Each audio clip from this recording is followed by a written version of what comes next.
অভিনেত্রী নুসরাত ফারিয়া আজ 20 মে 2025 বিকেলে গাজীপুরের কাশিমপুর মহিলা কেন্দ্রীয় কারাগার থেকে জামিনে মুক্তি পেয়ে তার মা ফেরদৌসী বেগমের সঙ্গে বাড়ি ফিরেছেন।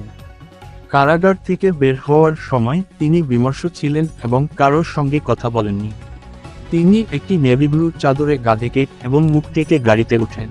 ফারিয়াকে গত 18 মে সকালে হজরত শাহজালাল আন্তর্জাতিক বিমানবন্দরের ইমিগ্রেশন চেকপোস্ট থেকে গ্রেপ্তার করা হয়। এরপর তাকে ঢাকা মহানগর গোয়েন্দা পুলিশের ডিবি কার্যালয়ে নিয়ে জিজ্ঞাসাবাদ করা হয়।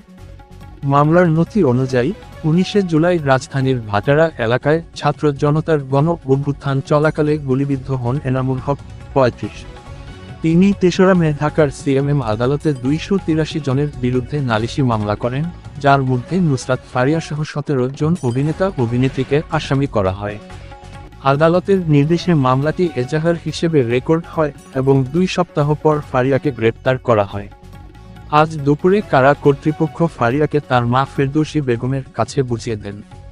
এরপর তিনি ঢাকার উদ্দেশ্যে রওনা হন।